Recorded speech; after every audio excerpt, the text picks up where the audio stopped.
Yo, yo, what up? It's your man, D to the Easy in the building. We back and we turn the TV down. Yo, what's going on? Welcome back. Welcome back. Vibe, what up? I see you. Gel Victoria, what's going on? What up? Ron, what's good, old man? I'm doing what I can. Kira, what up? Rebecca, what's going on? How you doing?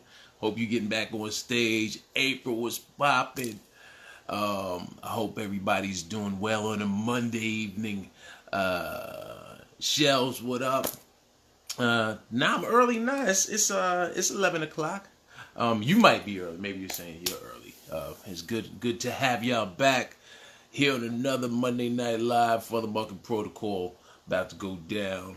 We have another. They're all special guests. I know I say that every week, but I appreciate all of my people coming on and making time to hang out. Mikey Wear Night. I like that name. That's funny. You know, it's funny. I never get to actually read the names. Yeah, I'm always curious when people come up. Mikey Wear Nike. Mikey Wear Nike. You can never wear Adidas, or you got to change your screen name. Lotus G8 Peace. Lauren Doriana, what's going on? E Rivera, what's up? Siddiq is here. Let me get my man Siddiq on. Here you go. Boom. I love when it makes me appreciate their professionalism, and it shows how professional they are. Siddiq, what up, Ali? Siddiq in the building. What's up, famo? What's good, brother? How's everything, my man? I'm chilling, man. Good to see you. Happy belated to your queen. We flip flopped, and I appreciate you being accommodating last week, as well as Mark Vieira. Shout out to Vieira as well. Appreciate you being accommodating, brother. You know, oh, nah, bro. As soon as you said it, I was like, oh, I get it. You know what I mean? I get it. Real talk. That's real talk right there, man. People starting to join on. Let me, for those that don't know, my guest this week, I have my notes, Ali. So I also love running down people's credits because people are like, damn, I did do that. So this next cat that's on tonight with me, he slayed 2013's Just for Laughs and became Comedy Central's #1 comic to watch. You seen him do his thing with Def Comedy Jam, BG Comic View. He toured with and was one of the co-stars on the comedy special Ladies Night Out comedy tour with Bill Bellamy, Jay Reed, and Delai. Shout out to all the homies out there. You seen him on This Is Not Happening. But bigger than all that, did his own thing, has released 5 comedy albums, son. 5 of them since in the last 10 years. Talking Loud, Saying Something, Enjoy Your Life, and Freedom of Speech. He dropped 2 in 1 year like DMX. Damaged Goods and The Prison Manual, and had one of the dopest comedy specials came out in the last 5 years. It's bigger than these bars. Repping. Now you know what? It's repping Houston. Am I right? Yes, sir. Okay, repping H-Town, my man of yours, Ali Siddiq in the building. What's good, man? Chilling, man. Good to have you on first. I love checking in with everybody. How have you been during, the last 6 months, with this quarantine? I know you've done a great job remaining busy. You didn't let any of this slow you down. Not at all. Big shout out to Jenny Kim in the spot. Jenny Kim, what up? You big time with Jenny Kim check in on your live. That's what I know she's busy all the time. Yeah, she's busy. So I've really been cool, man. I can't really complain. I've made significant amount of connections and bread and more followers and fanfare, I guess. A lot of peace, a lot of peace of mind, so I've been really good, man. I've been really good. So it has increased some relationships, started some new relationships, and mended some old ones and got, you know, Right. more into this has been a not even a rest period. This has been a rejuvenating period for me, so to speak. Okay. You know, Okay. I new album coming out. Album number And 6. 7. You know, 7, damn. because bigger than these bars, they turned that into an album. So I released Oh, dig it. so Nice. two times, and I think I'm kind of proud of this. 2 times I've released 2 albums in the same year. Dude, So that's bigger than these impressive. bars and prison manual came out together, and I guess I cheated that last one because I ain't have to do nothing. You know, It came to you. That's dope. yeah, we rearranged some stuff out, and you know, we just put it out as an album as well. So this is number 7. Number 8 is probably gonna be really dope. Is dope without association. I already got the title. I already got some of the material already in the can, and you know, I'm just moving along, man. I'm just having a good time in life, man. Yeah, yeah. No, you always struck me as someone that doesn't I won't say unfazable, but you're hard to phase. You're a roll with it type of cat, and you seem to always adapt, you know, and I know at the top of this, I don't know if you're still doing it, but I know the people that know you and support and follow you know that you, as soon as, I mean, almost less than a month after we all were quarantined, you started doing the Corona Comedy Jones on Instagram, where you were doing, I think, every Wednesday and every Friday night. Every You Wednesday, had every Friday. Yeah, you had comics come on, and I'm gonna be honest. I ain't go front. Here's what's funny. I'm gonna be honest, right? When you first called me for it, I was like, yeah, all right, cool. And then as the date approached, I was like, man, I don't want to tell jokes sitting in my dining room. But yo, how you set it up was so fire, because you had, and for everybody that doesn't know, comedy, doing stand up, you know, it's you know, we work off the crowd, we feed off the crowd, any live performer, but especially stand up. And so my reluctance was, how am I going to connect with people? But how you did it was so dope, because your laughter in the background filled in the blanks. You know what I mean? Like, we could see people's comments on the screen, but having, you know, we're thrown out, because that was all new material for me, right? And so I'm like, I'm gonna throw it out there and hopefully it works, and made a nice little bit of chump change. You know what I mean? I got some money off it, but more than that, I felt like I conquered something that I had never done. It had been so long since I experienced that. So thank you. So this is the thing with the Corona Comedy Club, and why I thought, and I had a strategy to people that I picked, that I reached out to. So it's a muscle that you already have that you just don't use a lot because you used to being in front of audiences. But when you go to cities and you getting ready to perform and you doing press, all of us has been in a room where somebody's giving us absolutely nothing. Yeah. Like, you know what I'm saying? Talk. So, Dean, when did you start? We're like, that's what man, it is 6 in the morning. You talking about when did I start? That's what you ain't gonna lead in or nothing. So it was working that muscle.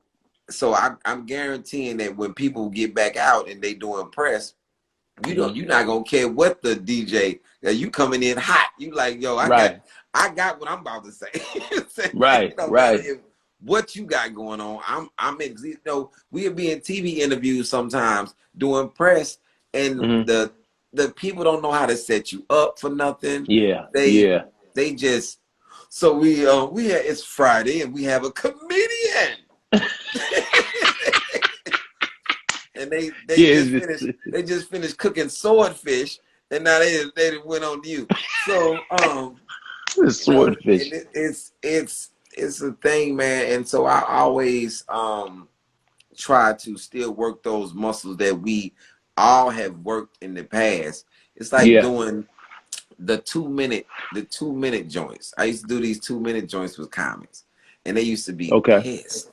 They used to be pissed. Like, yo, man, why am I doing 2 minutes? Why you got me going up and 2 minutes in, you coming on stage?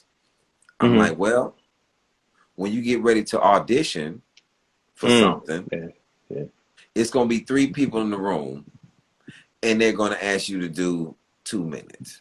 Right.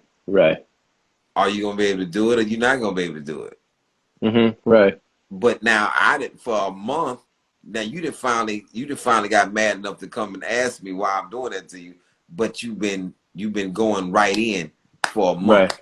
You didn't trimmed all this fat off. You didn't trimmed all this fat. And I think that as a seasoned comic, I just try to give the people what I got coming up, the same training camp that I got coming up. You know, and I've learned that even veterans, it's things that they don't see because they've been doing it so long and they just dealt with it. I was on a show with DL, and DL was like, man, I felt like I was losing them at some point. And I'm just sitting there so cavalier. I said, the check dropped. He was like, what? I said, the checks dropped. Right. You didn't lose them. The checks dropped. Right. Man, I said, well, what you should do is talk to the people, the management up front, or the manager, and have them either drop the front last, or drop when they drop the front, you will have the back. When they drop the back, you will have the front. Or you can do what I do. I make the club give me a double light right when they're getting ready to drop the checks. So I won't go into any long stories. Right. So I know that it's coming. So I got my whole little 5 minutes set up for the check drop. You know what I'm saying? And it makes a huge difference because I can throttle down, let them get they check drop stuff off, and gather their money, and then I can throttle back up. You know, and I know that it's coming. I'm not just looking in the middle of a story. I'm like, damn, I'm in here now. I'm in the middle of the story now, and now everybody start digging in something. And can I talk to you? Right. Yeah, man. Yeah, and because everybody that's watching it doesn't know. You know, especially someone like yourself that, you know, you're amazing storyteller. And so, you know, stories and bits build, there's a momentum to them. There's a rhythm to them. And so if you're going along and then suddenly people get their checks, that breaks them out of the illusion of escapism. You know, they've escaped the real world, and now they're like, oh, I gotta pay for these drinks and these overpriced chicken wings. This is how I see it. It's like I'm painting this picture, and you seeing this picture, and somebody come with an eraser and just it's like it was just a picture right there. Like somebody just came and took your Etch-a-Sketch, and like start over. You're like. So if I forget, I've developed like 3 or 4 ways to handle it, just in case or if the person doesn't do the double light. I've developed a couple of ways to counteract that. Right. I just stop and say, okay, I see the checks have come.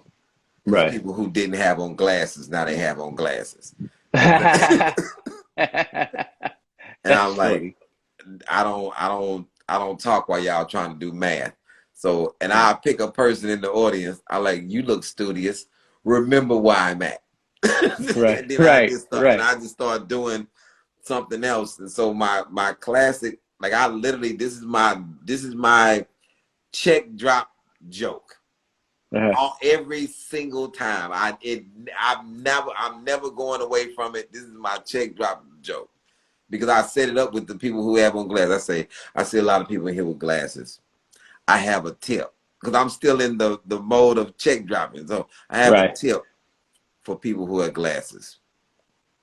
If you wear glasses, you should get your prescription put inside your windshield. So can't nobody steal your car. Nah, that's funny. Somebody get in your car, they be like, I can't see shit in this car. This must be a nearsighted car. That is my check drop joke. If they forget to double light me, I'm like, I am doing that every single time. Right. But it also speaks to, speaks to not only your professionalism, but showing how, a lot of what we do is preparation, man. And you saying that, I'm actually surprised that that DL didn't realize that, because he'd been doing his thing for so long. But like you said, sometimes we get so used to what we do, we just forget some of the things we did when we first started. Just think about it. Yeah. He been playing theaters. Right. There's no check drop. Right. You just go ahead. Did he implement, like, after you pointed that out to him, did he immediately make the adjustment for the rest of the weekend? Yep. Okay. Yeah. And me and DL, the thing is, I know a lot of people know him, but I was on the road with him for 4 years. So he kind of understands that if I'm saying something, it's definitely something that I've analyzed and it's for the best. Right. I'm one of the comics that I don't have what I call the black edge. I don't have it. Explain the black edge I know exactly what you mean. I'm not in competition with you on this show. Right. I'm not against you. I'm like, yo, I'm not trying to sabotage nothing. I'm not trying to throw you off your rhythm. I'm a person who, if me and you on the show together, I don't care if I'm first, I'm second, I'm rooting for you. And if you don't know, you got nobody else in the room, you got me.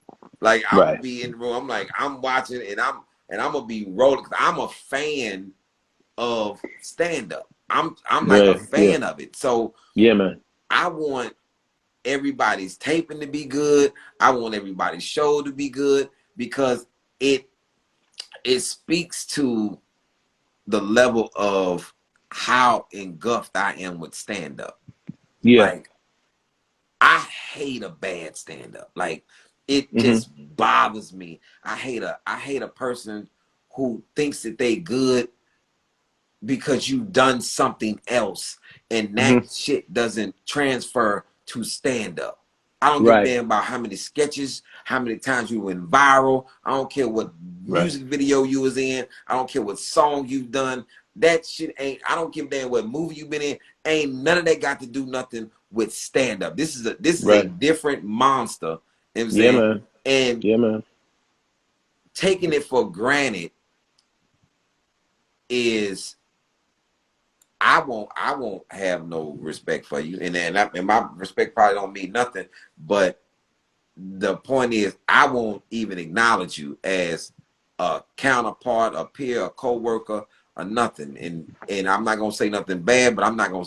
It's worse that I don't say nothing. People's like, yo, what you think about such and such? I don't. Right. Word. And you know what? Let me tell you something. I guarantee you, because you said your what you say doesn't matter. It does to, like, cats, and that's anyone. That's whether it's a stand-up. If you and I are on a show and there's another cat on the show and you crush it, or I crush it, or they're waiting for us to go on and they go on first, they want a veteran's approval. They not even, and it's not a veteran as far as how long, but they want their peers to recognize, that they got game, and for that, if they just came off stage, first of all, we all know when we come off stage and it doesn't go the way we want it to, right? So right? So when they come backstage and you're an honest dude, I'm an honest dude, if they come backstage and we are engaged in a conversation so as not to have to engage what just happened, they know. Yeah, they know. Did you tape the show? It was Kevin Hart's show on BT. It was a Comic View One Mic. one mic stand. One Yes. mic stand. Did you Yeah, tape yeah. that?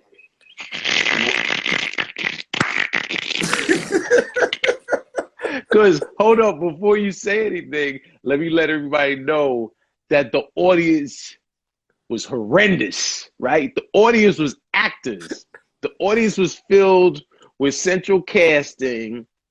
They were everybody was beautiful, and the problem when you do a show and cast audiences, you got to go to the fans of comedy. Like you said, you're a fan of comedy. I'm a fan of comedy. You go to people that come out and support comedy clubs and comedy shows all year long, and those are the first people you get tickets to. They ain't do that for that show. So you had people that just didn't book a commercial or didn't book a TV show, and now and I'm on TV and Ali's on TV, and they looking at you like this. So continue. I'm sorry. I just want to set it up properly. Oh no, you set it up perfectly for me. Let's mind you, they were there all day for $75, and they hated every last one of us.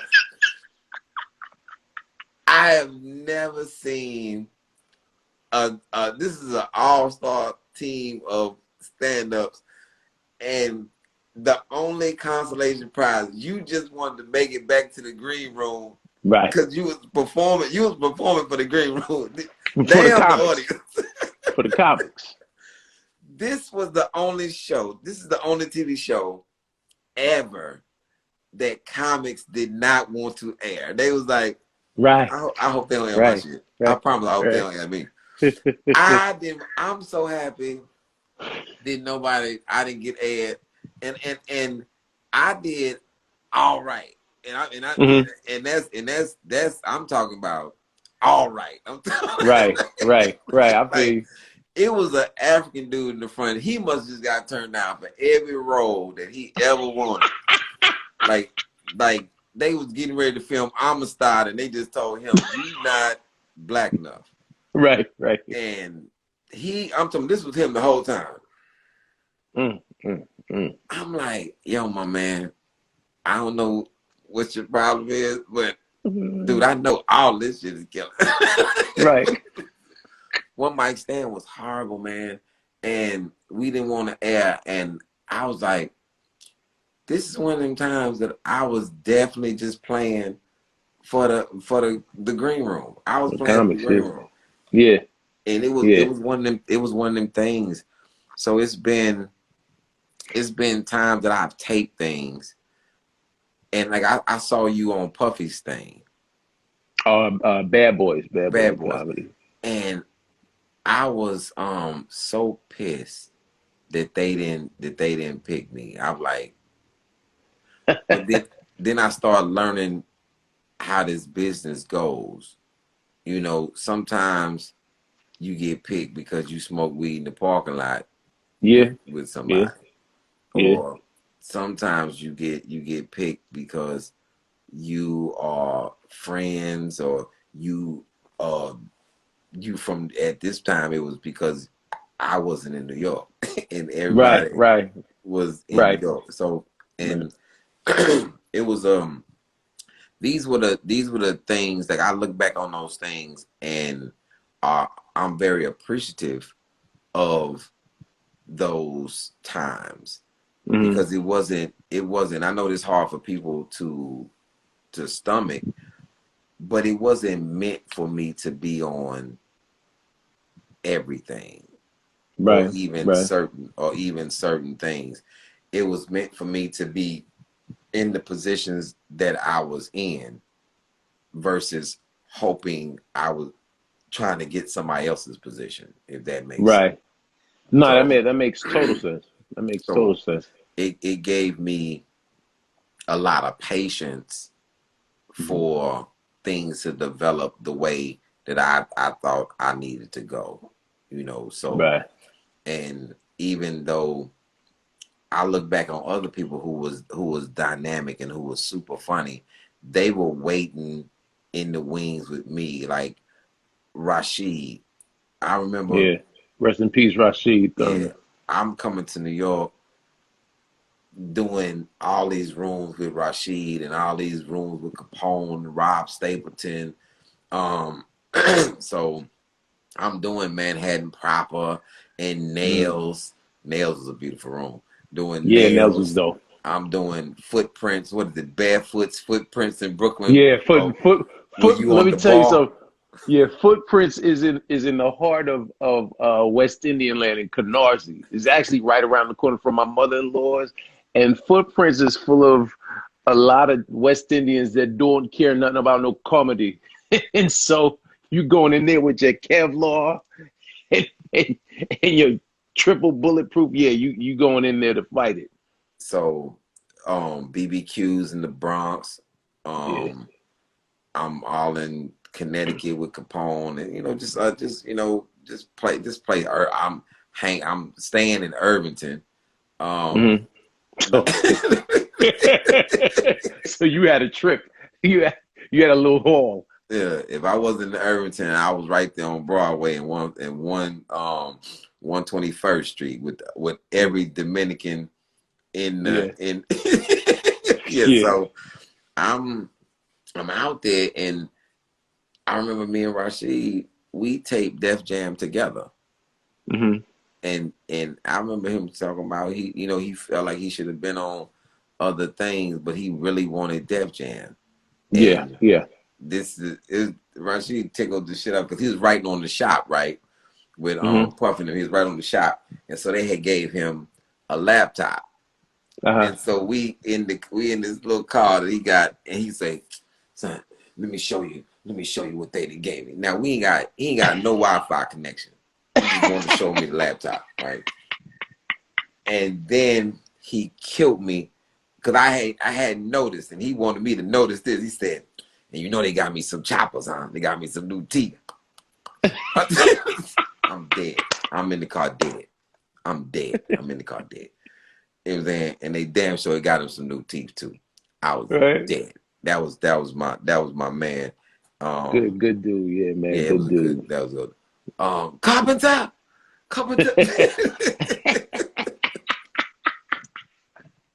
But it's funny, as you said that you watched me on Bad Boys and you wanted to be there. That was how I felt when Def Jam came back. When Def Comedy Jam came back, I think because they did it when they brought it back, they did it in '06. Now, did you do it in '08? I did it 08. It Yeah, aired in so '08. Yeah, so I did yeah, it DL's because they did Mike Epps was the host first, and then DL was the host. right. When they brought it back, I remember right before it had come back, I don't know. I was talking to someone at the Laugh Factory, and I was like, "Man, they need to bring Def Jam back." And then I heard that I think Chris Tucker and Chappelle had said something about them bringing it back up in like Montreal, and next thing you know, what was happening. So I was trying to get it Bob Sumner, who was the talent coordinator. I was like, "Man, I want to get on that joint," and I didn't get it. And I was tight. You know what I mean? But then Bad Boys happened, and I wound up doing because when you have like that the set that is gonna crush I got this tight seven that they'll edit down to 5 and 6 minutes, but I know the crowd is gonna feel. That's how I felt. And when Def Jam didn't pick me, and then Bad Boys came back, I was like, all right, well, they didn't want this demo. Let me slide it over here to Bad Boy, and we rocked out. So, like you said, it it happens when it's meant to, and I think we both mature enough in this realm of entertainment to know that. But it takes some time to get to that place of enlightenment, because Yeah, initially when it happens, you sitting there tight. man. What I appreciate about you is that I know you do impressions, but you have stand-up. You have actual material. Thank you, man. Thanks. I appreciate that. And I'm saying this because I know people are like, well, man, Ali on here with Dean. Because even when you came on the show, one of my boys coming to my, dude, you don't like impressionists? I said, but Dean got material. And I say, I'm strong about, in my opinion, about that. Right. When comics rely on other comics or other people to sell who they are, it like if you are they laughing at you, or they laughing at that you can do Bernie Mac?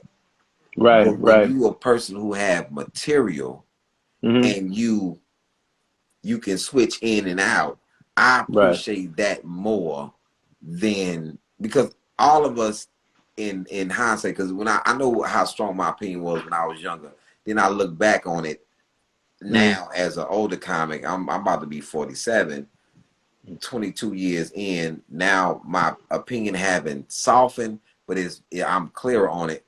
We all are doing impressions, but it's just not of famous people all the time. Right. Like when I'm doing my uncle or my aunt, you know what I'm saying, or my Yeah. son or my daughter, these are impressions. They just don't know their voice. You know, you don't know their voice. Exactly. You having to rely on me. Like if I'm doing Mexican guy on boots, you have to Right. rely on I'm doing a accurate account of Mitch or Alvarez or Right. the old dude, you know, telling me about the knife or CC. But it's people who I'ma lean on a Bernie Mac impression, and that's what I got. But I've noticed that you, like I'm talking about you talking about somebody who used to freaking hate Denzel impressions. But you can do Denzel, period. You don't just do Training Day. You can just Right. do his Right. voice. Cause it's Right. like you was hearing, okay, so if you do it, I'm thinking that everybody should stop, because now I'm going places and everybody's doing a Training rendition Day. of him doing Training Alonzo. Day. Nigga, do Yeah. him in glory. Nigga, don't. Right. Nigga, Dean can just do his voice. Yeah. Fucking train. It's like this nigga that done a movie that you niggas can mimic now. Nigga, do John Q, nigga. But you know what? I'm glad you said that, because I've said it on here, and I've said it when I've spoken to a variety of people, and I think even Denzel said that. Years ago, he was interviewed, and someone asked him, "Well, how do you feel about whomever was doing you?" He's like, "Well, you know what? They're not actually doing me. They're doing a character I played." And I was like, that's real. That's real talk. Because, and someone just said Denzel is the same in every movie. Now, there is a reality that Denzel, Al Pacino, from Meet the Parents, damn, I can't think of his name. Robert De Niro. Robert De Niro. They all slide into, what happens is they've all found so much success that they have certain nuances, so that you're going to see in every movie. So Denzel wasn't as famous when he did Ricochet, but his hand was in there, and he did the same thing then, but you weren't as familiar with him. Training Day, Training Day was like Denzel's Can't Touch This, right? That was the joint that blew him up. He was already big to us, but and a big name, but that stratosphered him to where everybody knew Denzel, and so everything from okay, I'm putting cases on all you, you know, everything then became apparent, and I was such a fan of his from Malcolm X, because his subtleties to me to me, what he does, you know, is subtle. And so him speaking, and I don't know, Archie, I'm not sure, you know, there's certain nuances that he's always had, but everyone wasn't familiar. And I think everyone just sort of keyed in to specific, okay, all right, and the hands and you know, he's jowly, and so I think that's what wound up happening. And to your point, I'm a stand up first. I'm just a stand up, and the Exactly. impressions is another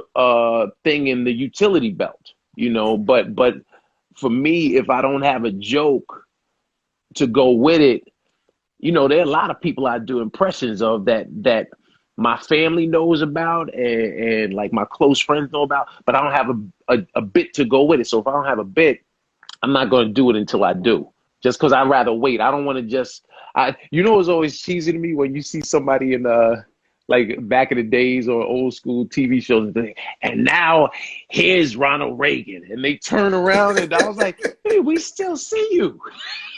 You didn't just hide. Did you just put something in your mouth or something to do Ronald Reagan?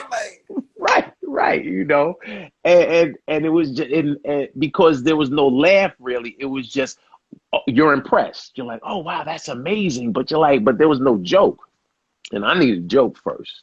So I thank you for acknowledging that, man. I think that Denzel is, like, a lot of people say he's the same in every movie. Like that person just said, I'm like, DL and John Q is not Equalizer 1 or 2. Exactly. Training Day was very isolated. He was a person. We had never seen Denzel like that. Right, you know right. I'm watching Denzel in Glory, watching Denzel play the damn trumpet. I've never seen him in this particular. I'm watching, you know, him in Malcolm X, which I thought he should have got the Oscar for. Right. But you know, it's countless movies I didn't seen him in, like The Mighty Quinn. Mighty Quinn. This is the thing. This is the thing. It's different, and I just going back to you, I definitely watched and said, no, Dean kind of got like material. He's not an impressionist. Like that. I know some people that are just, nigga, if you don't do them impressions, nigga, you finna sink. Like, right. But you, man, I'm always a person who's going to say my position and then what I think about the exception to that position. And you are definitely the exception to that position. Thank you, sir. I appreciate some people, that. it's just like, I'm like, well, this nigga better pull out whatever you about to do, because this shit getting tight. Shit. Oh man, shoot, I appreciate that. But this is about you. But I appreciate you saying that. I want to take it back, man, because you know, you had such a rich history. I'm curious, were you a funny kid? What, like when you were younger, when you were in elementary and junior high school, were you the cat cracking jokes, or were you like a sniper that you just like hit them quick and dip out? I was a sarcastic dude that just, hey man, I'm gonna shoot something and I'm out of it. I ain't finna do it all day with you. But right. but I'm going. Everybody knew if it's days that I'm gonna really get it in. There's other days I'm just gonna say my little slick. I'm like a side sniper. I'm just on the side, like bop, and I'm getting in. And right. Out. I gotta go to class. I ain't got. And I wasn't a class clown. I know a lot of people think that about comics. I wasn't a class clown. My mother didn't play that class clown shit. Right. Okay. All right. And then I was dyslexic, or I am dyslexic, so I wasn't trying to draw no goddamn attention to myself. You're not finna make me go to the board and read in front of everybody. I ain't fucking. I read in my head, and I I understand it in my head. I can regurgitate it to you, but what you're not finna do, I need you. You know how they had you read.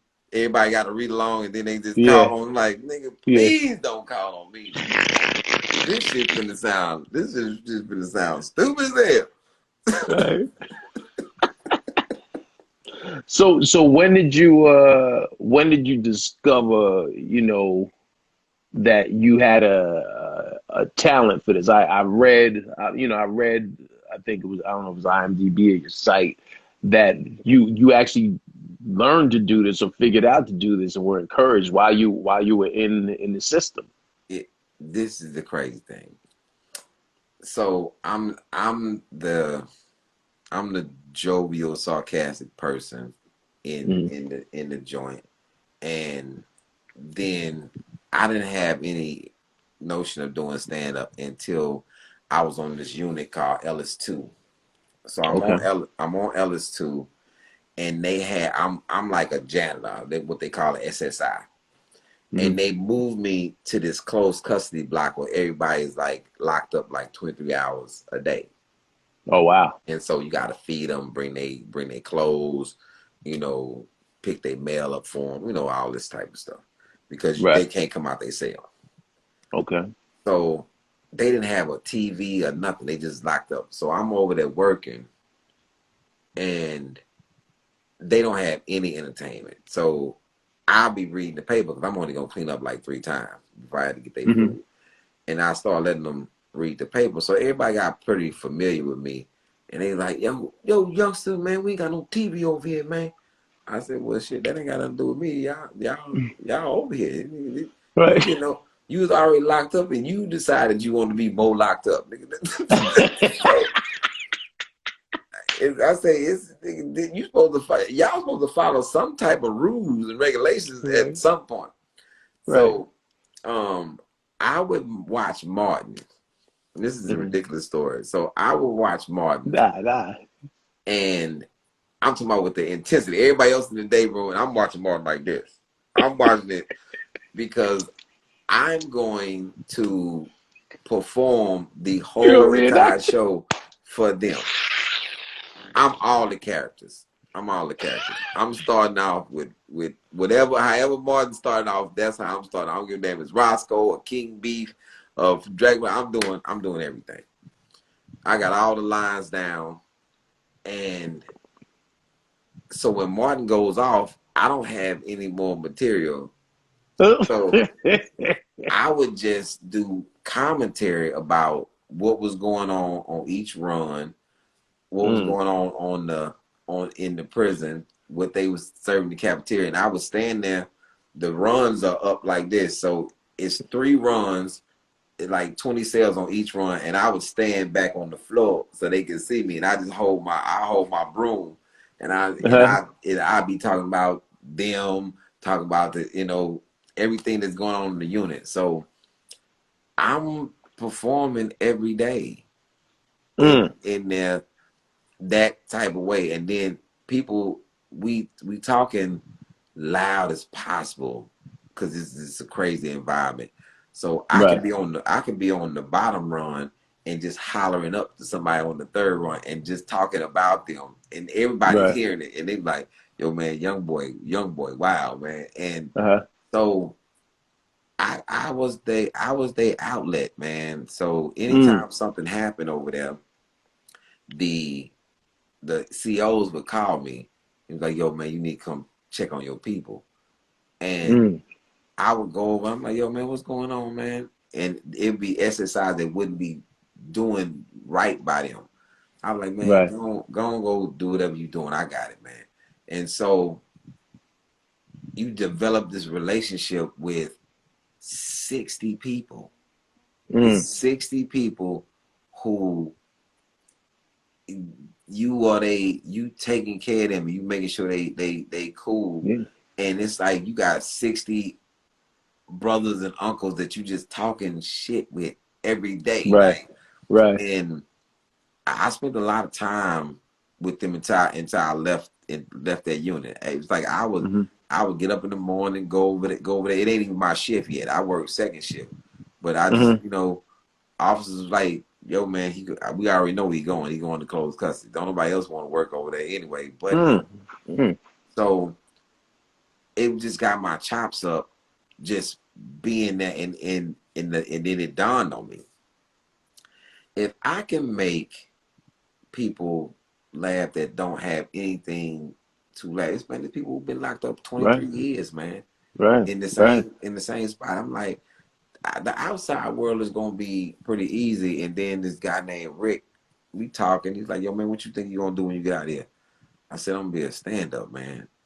And Dig Rick it. had been locked up for a long time, and Rick said, "Man, usually when I ask somebody what they gonna do, whatever they say they're gonna do, I don't believe them. Right. I don't believe them. I'm like, man, you ain't gonna do that shit.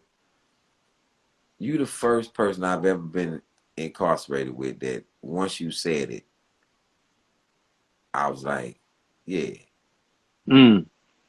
yeah, like hell yeah." Say, youngster, you gonna be good too, cause you be cracking me up, boy. It's like, and so that's how I'm talking about. And I was like really, really determined to be a stand up. Like it's like I was, man. Then I know a lot of people fall into it a different way, and how they. Mm. But I was, yo, man, the type of shit I was doing to just to get on stage, and just to be in that realm. Yeah. Yo, man, it was I was, man, I was fucking sleeping in the office, getting up, going. I was sleeping in my homeboy garage, getting up. Like it's like when nobody else believed that I could make it in this shit. Like no, I'm talking about. Some people say nobody believed that it was somebody. I'm talking about literally fucking nobody.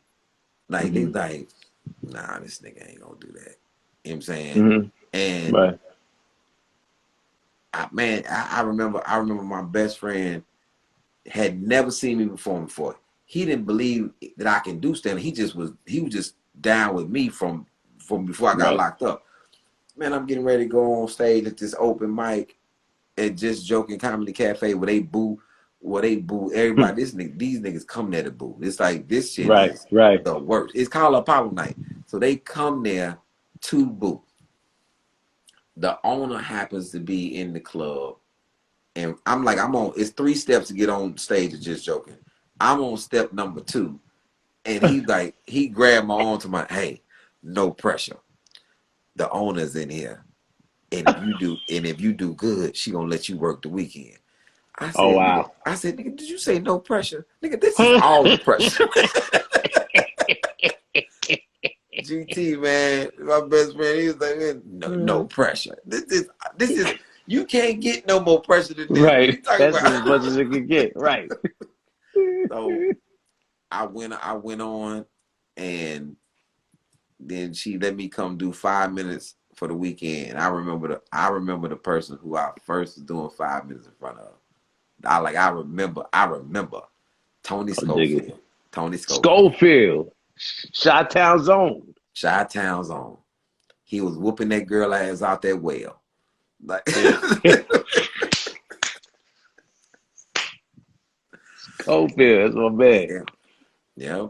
So that was my desire, man, to one, never go back to that situation without being successful in what I set out to do, and kind of like I was. It wasn't even for everybody else. It was really for me, man. Hey, Right. you Right. put a lot into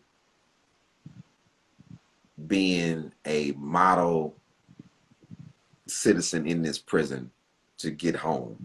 What Yeah. is your plan once you get home? And stand up was it. It was no other plan. Like Right. it was like all eggs in one goddamn basket. And I can't afford to not be a stand up. I can't afford it. Like it's like Right. this is sink or swim. And I didn't have nothing else.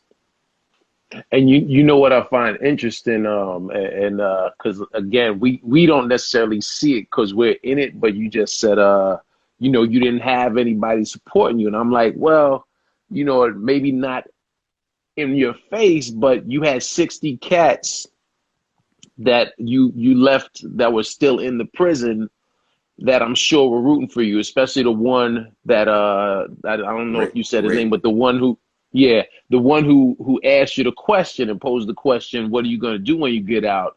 And he believed in you, you know, and sometimes that's all it takes. I ain't gonna front. That whole time you just told that story, son, I still got goosebumps because it was it's such a dope story. I love hearing how people, you know, discover, because it is a calling, you know, and while you're telling that story, I'm wondering, do you think, and I'm not big on hypotheticals, but do you think had you not gone to prison that you would have found your path, which was stand-up comedy? I think that it was a necessity for me to get locked up because Dig it. I was making a lot of money.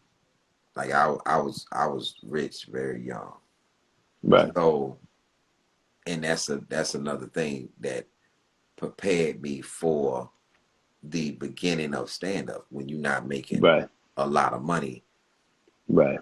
Being incarcerated and having money buried, spending money to try to get out, having your girlfriend have 85 grand at her house and she ain't sent you nothing since you've been gone. You know what I'm saying? Your mom feeling crazy because she got a 19-year-old son that's gone. You know what I'm saying? And you know, he got all this stuff and he got a house, he got all this stuff, and you don't know what to do with this stuff because the Fed's trying to take it. It's other people got their hands, you know, it's all type of stuff. So it kind of moved me away from being attached to money. Okay. So I don't do things for currency. You can't. I'm going because the money gonna come to me, and Right. I remember this old cat told me, "Hey man, whatever's for you is gonna be for you, so you never have to compromise yourself to get nothing." Right. So Right. just know, keep yourself intact and your integrity intact, and so you never have to compromise yourself to get anything because whatever the creator say he wrote down for you, you gonna get it. You're not gonna leave this earth until you get every cent of it. So, and I remember the things that I was doing in the street for money, and it's the things, man, that the mental scars that you have from being like it's disgusting when I listen to people glorify this street shit because man, I was a dog in these streets, man, and then it's to me, I'm only gonna get what's coming to me if I make amends with the universe for the shit that I was doing, because I was doing some fucked up shit, man, and I know it, and it's like, nigga, you didn't have to be like that, and then you went to a place where you got stripped of everything, and you in this place, and you trying to be a good person, but you only go left if somebody try to put you in a position to go left. So once they knew that the extent that you would go to, it was like the gates open up, like, yo, young boy right there, that's our people. Like he like Robin Hood in here. He got a different mindset to give, because then, man, I'm like a dude that I'm embarrassed for the things that I was in the streets doing. I listen to people rap about this, that, and the third, but it's some other underlying shit that they don't say. And it's like, I was happy once I understood that, yo, man, you need to be here to learn whatever you need to learn here, which is to be definitely focused on what you need to do and change the mindset of yourself. Like the same Yeah. determination that you had to be in the streets doing crime and being to whatever limit you was gonna do to do that. Right. You need to have a goal and have no limit in order to do that. But don't ever Right. compromise yourself. Right. So in comedy, I say no a lot to a lot of things. Mm-hmm. You know, like people ask me to do, hey, you want to do this? Like, nah, because it don't fit who I am. I'm not saying it's bad or whatever. I'm saying it don't fit who I am. Somebody else is gonna put on a wig or put on a dress or mimic some other situation, but it doesn't suit me, and I'm fine with you making whatever bread that you got to make to do that, because I'm like, yo, I've been rich before, fam. Like I was rich at 7. I was rich at 17.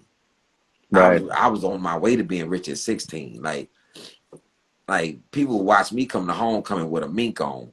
You know what I'm saying? Like, in Houston. Like in Houston with a mink in the on. heat of Like, Houston. That's hilarious. Like I'm like, yo, man, I had already been traveling and coming home with bags of money. I'm like, yo, man, I had money machines in my crib just to count what I was doing. Like, so I'm not in this space here putting myself up against who got the most money. Who, like, nigga, these cars that you niggas got, nigga, I've been had them cars and been rolled them cars. Like, I needed to get rid of all of that shit, nigga, just for me. You know what I'm saying? Right. Because if you think the men make money, money don't make men. You know what I'm saying? So that's it's better for me to walk in my neighborhood and be able to go in a store or go in a place and not have to have no money. Not have to have no money. Yeah. When you walk in a restaurant and the people ask you, hey, you hungry? You know what I'm saying? I'm like, no, I just came to speak. I just came to make sure everybody good. I can walk through my city with no bread and get everything somebody got money with. It's like, man, that shit feel different, man, for them to give you a day in the city that you were so menacing in. Dig it.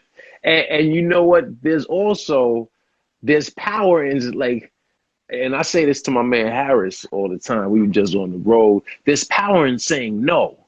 To me, there's something, because we chasing something. We're all, striving for something.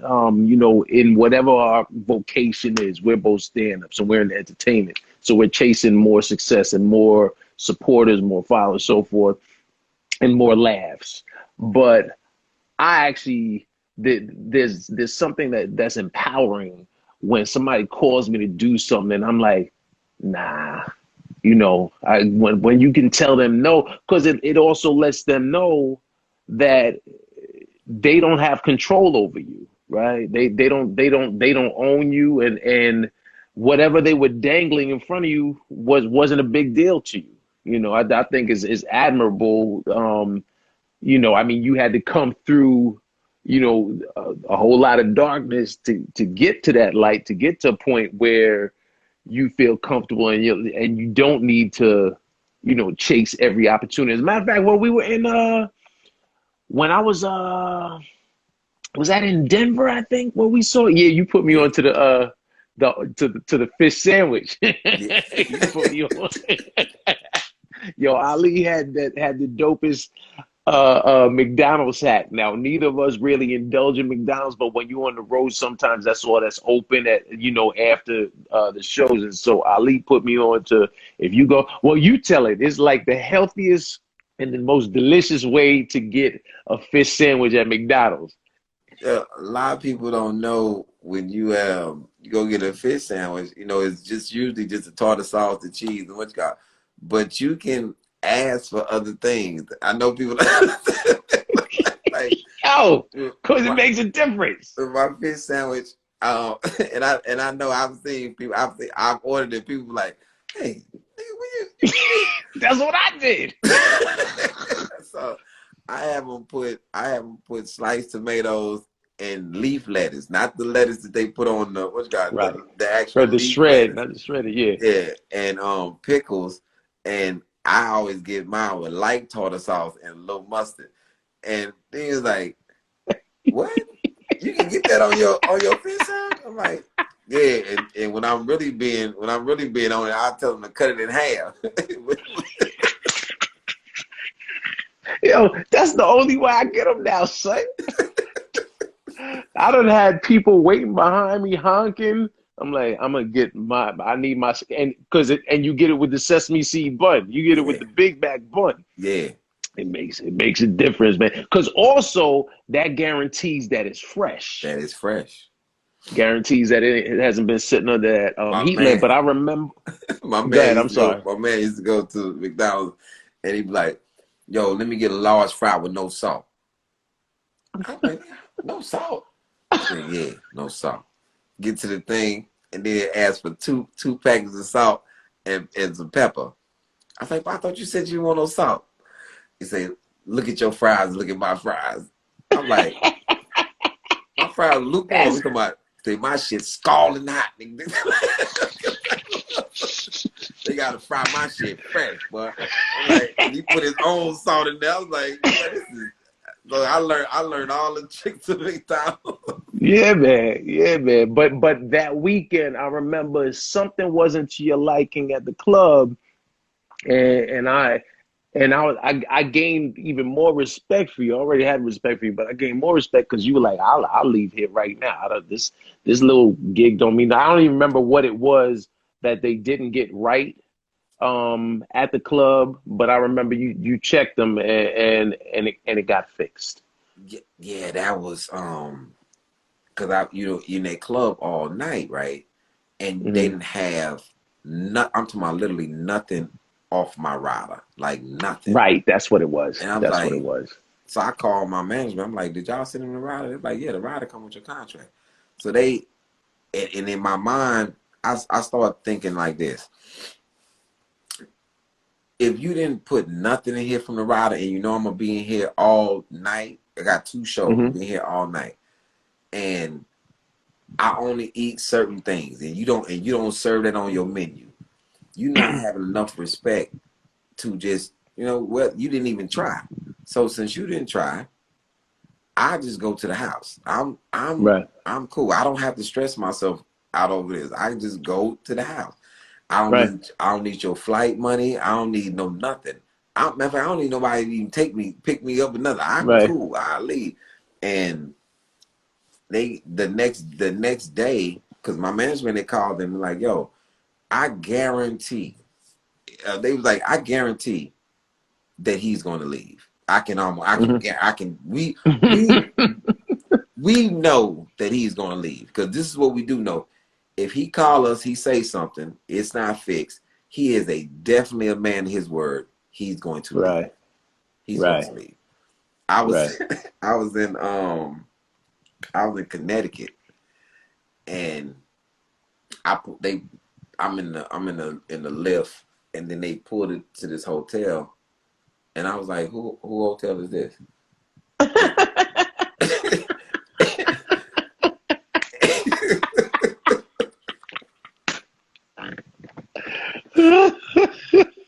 And I was like, nah, I don't think this is my hotel. No fuss. I just called my manager. I'm like, "Hey, they got me booked at somewhere where that I'm not staying." So the Red Roof. I say, just call them and tell them I'm not staying here. Fred came around that corner so fast, it's like they were sitting around the corner waiting to see was I gonna go for it. Like, "Oh, the nigga didn't bite. Okay, we so sorry. We got you at the Marriott of the street." I'm like, right. I'm like, nigga, I say, "Fred, what is going on?" Right. I pulled up. It was a cat, nigga, out the window. Look, it's a cat.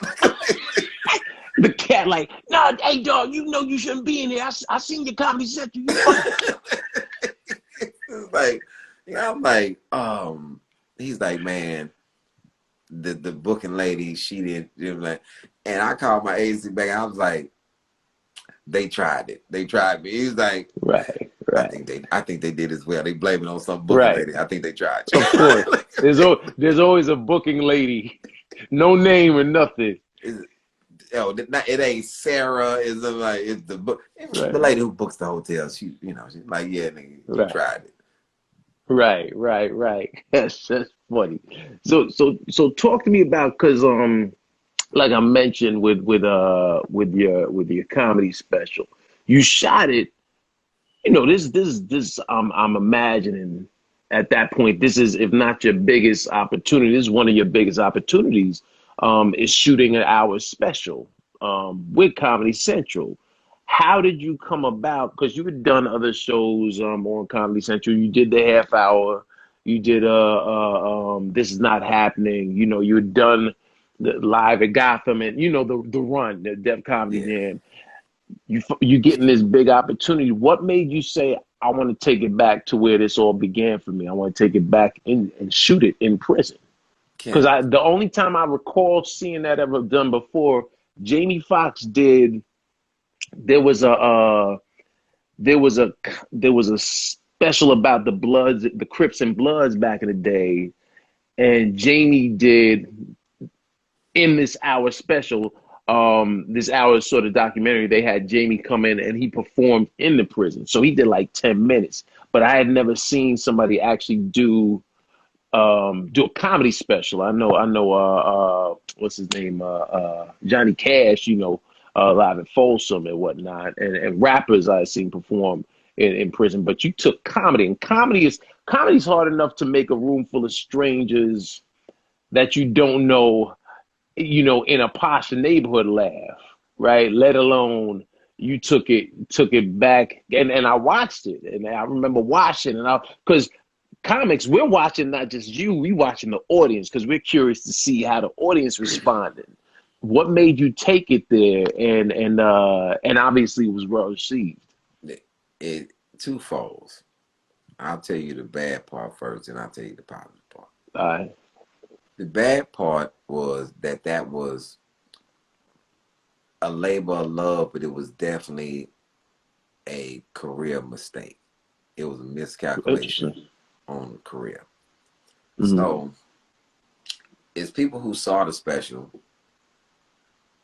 but the special could have, boom, it could have catapulted me to another level, but it didn't because there wasn't 3,000 people talking about it. Okay. Everybody who was talking about it was writing letters about it too.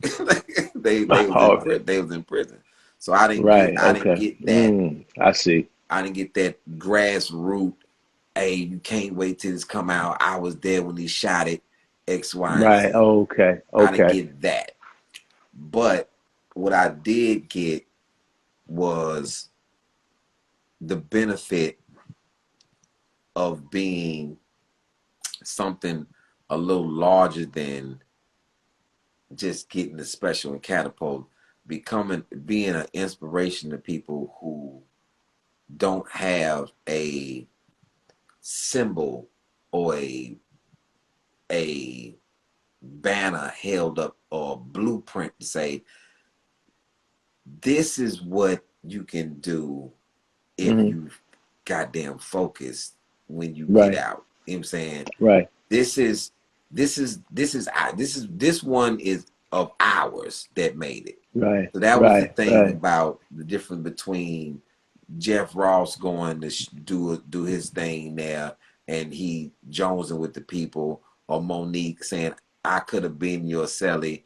No, right. The difference was I actually was the cellmate. I actually was there.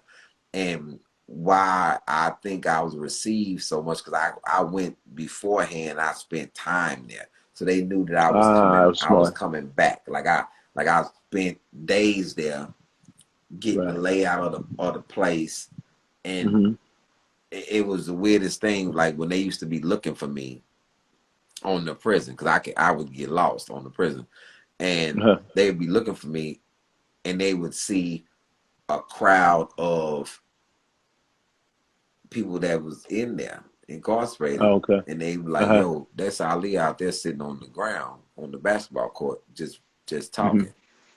Or I'm walking around the rec yard, and it's a group of people walking me, listening, because it was the young boys had no idea.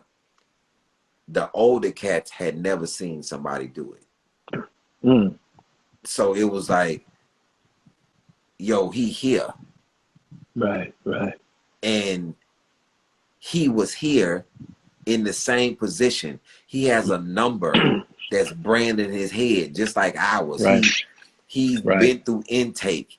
He's eaten this food. He's been on lockdown. He's been gassed. He's been in riots. He's from this position.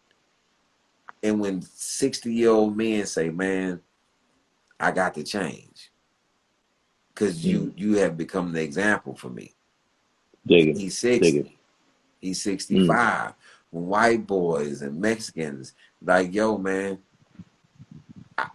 when my people see this, then all the excuses I have about what I can and cannot do is out the window. And I'm appreciative of this because I've never seen it. I've never seen it. Like, you right here in the flesh, and they bringing in $500,000 worth of lights to, like, so all these people are here in this thing catering to you. Right. And you would, like, the COs are escorting you around. Like, you bigger than the warden here, fam. Like you don't understand what you are doing right now for my mind. Like, dude, tell me, for my mind, it's like, he said, "Man, I watched you talk to these people with respect, and they're like they're your subordinates." You know what I'm saying? And they catering, like, this man who just hollered at me yesterday is kissing your ass today, and you used to be me, used to be in this same suit in a cell. Right. That is dope. Yeah. They blocked off a cell for you. You walking around here, and they opening the door. Man, you didn't went up. Do you know you went over there with the girls on the other side of this prison? You was over there with the girls, yo. I saw them take you over there. Right. and it was unbelievable to them for somebody from the free world that used to be incarcerated. And now they doing he say, "Man, I'm blown away." Yeah. Of what I can achieve, like what I can achieve now. You know what I'm saying? And you telling me that you can do this as a welder, you can do this as a carpenter, you can do this what my craft is different than your craft. But if it's something that you want to do, you be the best at that. Be the best at that. And these same people, like, man, when the cops get behind me, I don't get scared. Right. I don't get scared. It's like, what you want? Pull me over. I got everything in my life is in order. You know what I'm saying? So I wanted people to understand that once, you don't have to be a prisoner forever. Right. You was convicted of one thing. You're not convicted for your life. I'm not doing life because I sold dope and got a 15-year sentence. I'm not doing life for that. Right. You know, I'm not a convict. You don't see me as he's just a convicted felon. No, that's not, you're not gonna do me like that. You know what I'm saying? Right. And I think that's too many people start to accept the oh, I was in prison, and then now you got to take on this prison persona and all of Right. this. Man, I'm not doing. I didn't do that when I was inside, because I started preparing myself to go be outside when I was inside. You know what I'm saying? Right. I started Right. walking a certain walk while I was inside. Right. You know what I'm Right. saying? So it was, and I'm not saying that it wasn't hard when I got out here, man. I didn't have shit. I came home with $200 and no place to really live. I didn't have shit. Mm-hmm.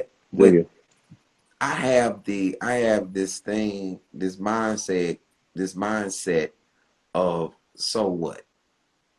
Right. Because the thing is this, Dean, when we out in these streets doing whatever we doing, everything doesn't go well.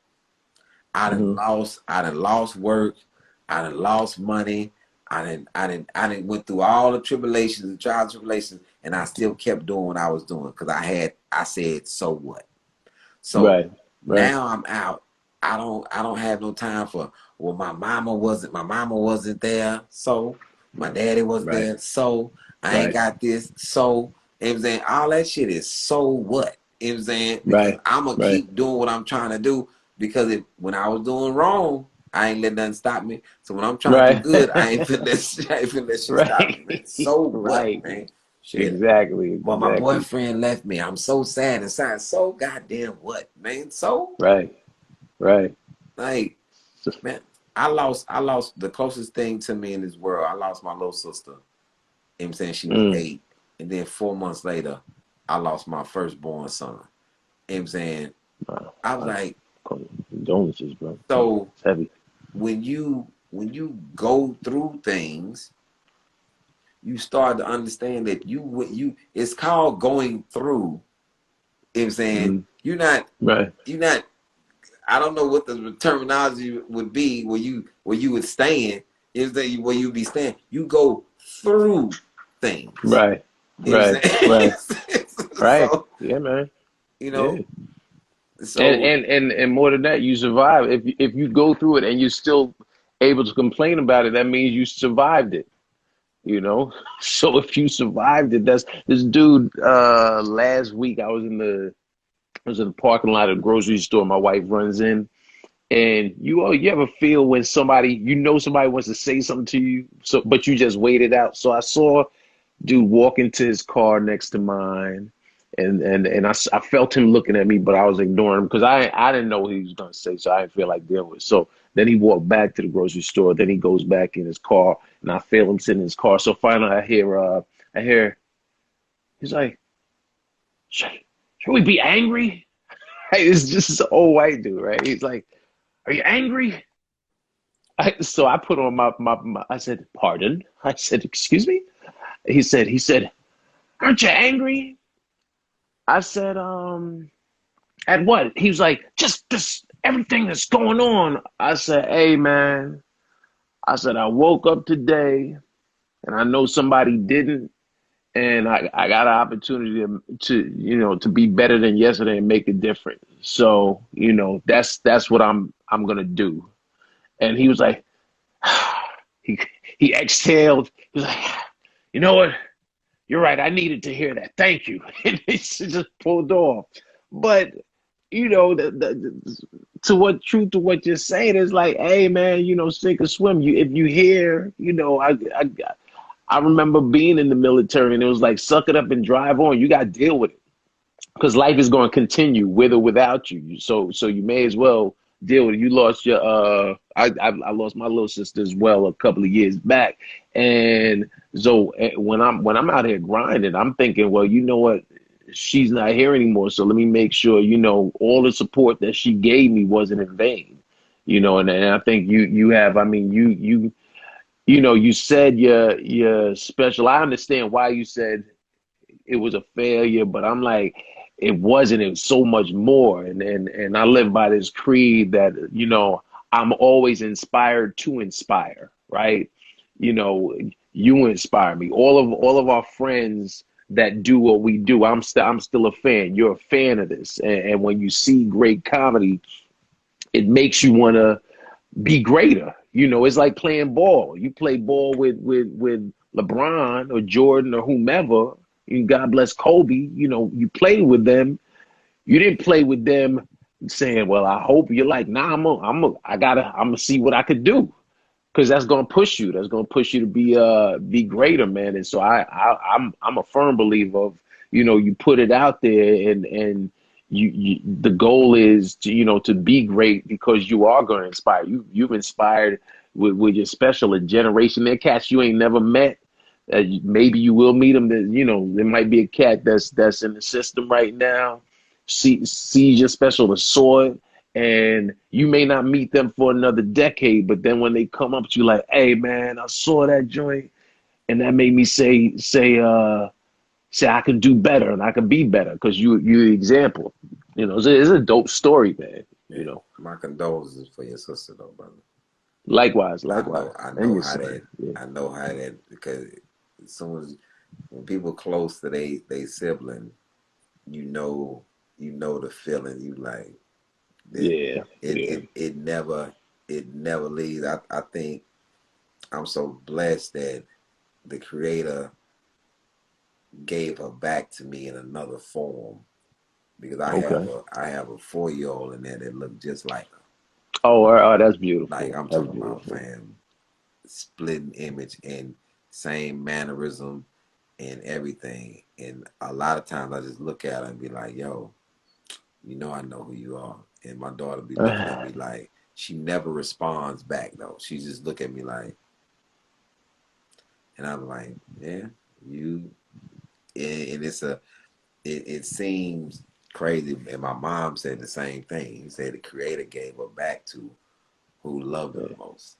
And like, That's beautiful. because I loved her, but you and that girl was inseparable. And it's just like Dig me. it. It's like me and Hanan. Your grocery shop story. Mine is a little different than yours, and Mm-hmm. you know, I'm not embarrassed, but you know, I'll tell you. So I'm at the grocery store, and I'm coming out, and this dude that's taking up the baskets, and Mm-hmm. so he waiting on me to take my stuff out the basket, and he said, "Yo, man, you Ali Siddiq, huh?" I said, "Yeah." And he said, "Man, I like your work, man. Good comic, brother." And taking my stuff out the basket, we sitting there chopping it up, and then I say, "Hey, man, you know, I took my last thing out the basket. You want to take a picture?" And he said, "No."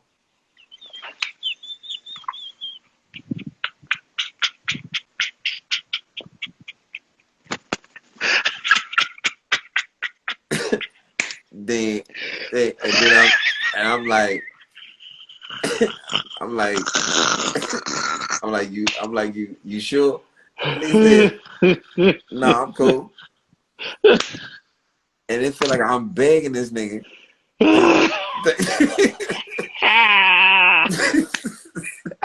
So he said, "Hey, man, when celebrities come up here to this grocery store, I don't bother y'all, man. Y'all doing the thing." And then my begging ass talking about, "But I'm okay with it though. If you want to take a picture." That nigga said, that nigga looking at me like I done told you, no, nigga.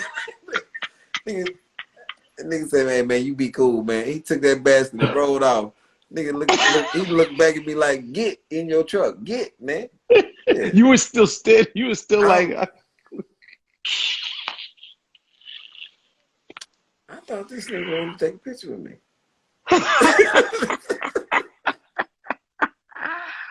Dang. I didn't go to this grocery store for about a month and a half. Because I know You this drove nigga. further. I know this nigga in the break room. So y'all know Ali Siddiq, right? This nigga here asking me do I want to take a picture with him? Nigga, I told this nigga, no, this nigga gonna ask me again like I ain't here. Like, nigga, if you don't get your ass in this truck, nigga, going on. That's hilarious. I don't win all the time, dude. Like, I don't, in my stories, None I of be us do. losing. Like, dude, I just happened to tell you a good one where I felt like I was proud that I said something positive. We all have. I've been there many a time where I've had it happen after shows where where I see them going to take a picture and I'm like, oh, y'all want a picture? They're like, yeah. And I go like, and they're like, no, would you take it? I'm like, oh, all right. Remember me? Yeah, we remember you, but this is our moment. I don't know. My bad. You want to take a picture in front of the banner, nigga. In front of Funny Bone. This is on night. Yeah, move over a little bit. Boy.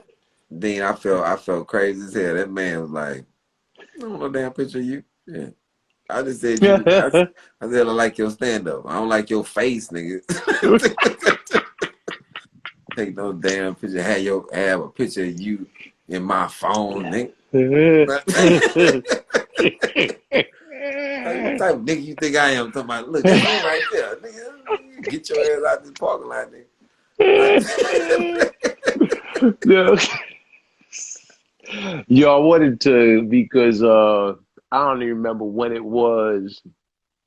It might have been like a month and a half ago when you were doing a live and y'all were talking about the best comics in Texas. Oh yeah, Dallas versus Houston.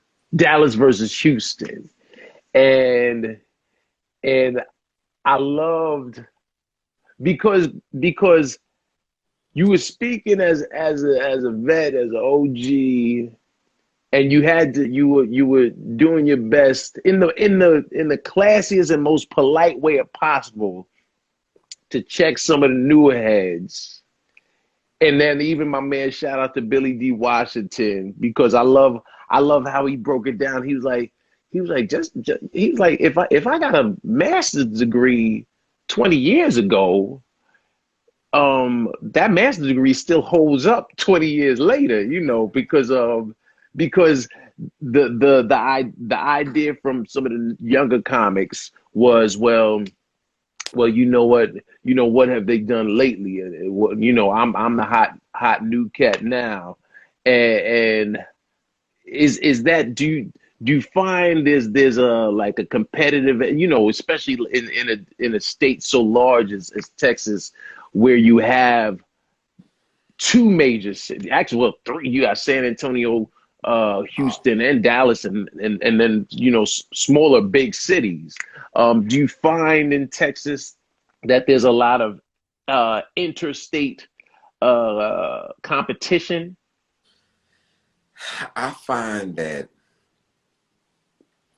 Dallas seems to always flare up every 5 or 6 years since, you know, I've been doing stand-up. They, you know, they'll get some mediocre success, and then they'll start to challenge the people at the top of the game.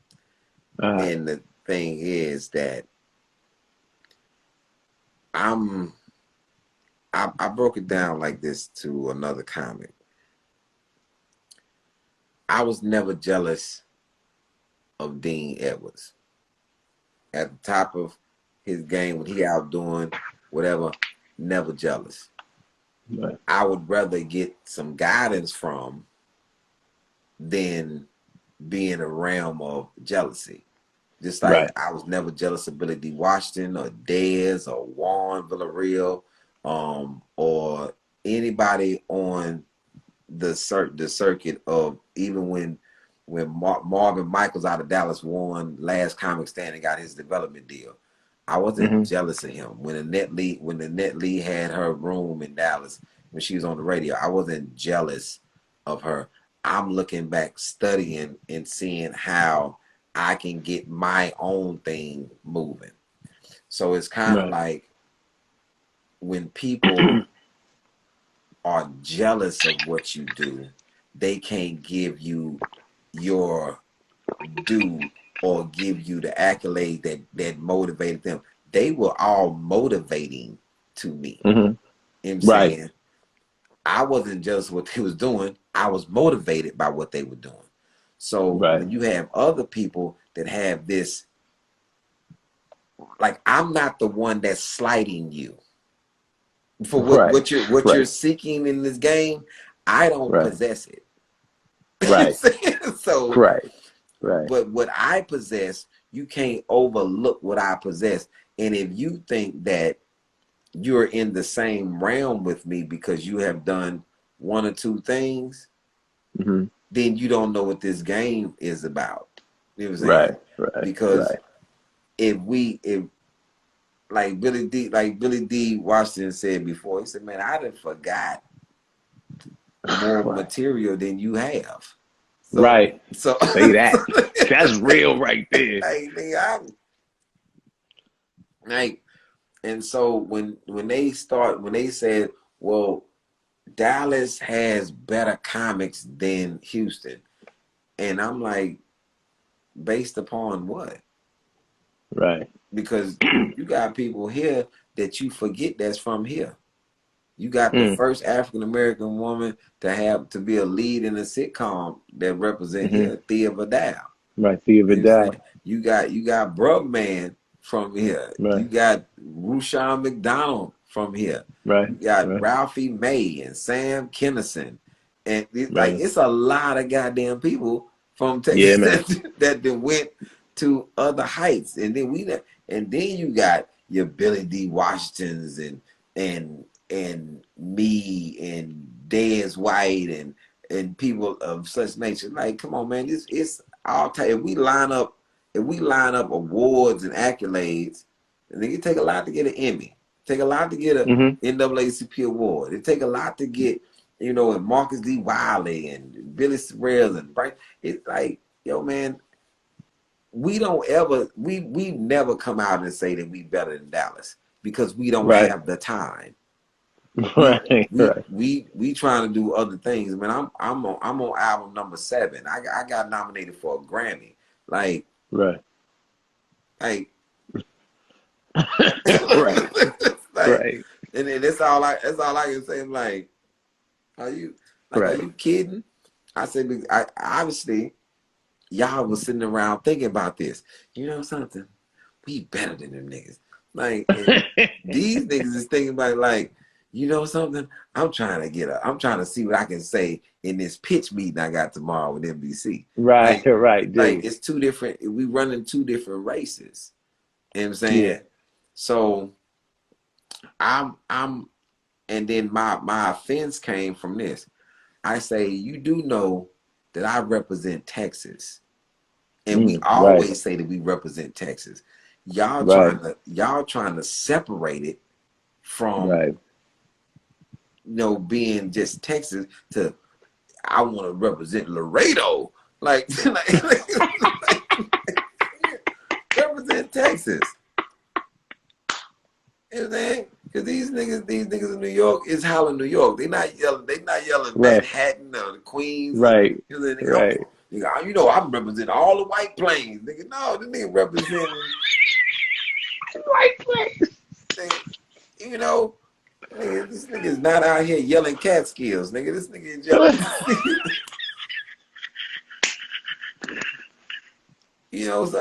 So it's a thing. Chicago represents Chicago. You know what I'm saying? Right. You represent the place that you representing, and niggas say Chicago because Illinois sound corny as hell.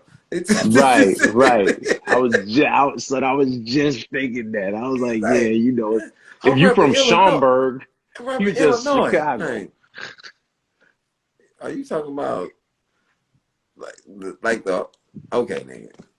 Chicago. Chicago proper, Chicago. Chicago. So Bloomfield. Yeah, I think that's the nuttiest shit when Texas is underrated as a state when it comes to comedy. We gotta stick together more than, and really as black comics in this business, we just gotta be, because we know we generate the most currency. We just gotta be conscious of it, that what we do.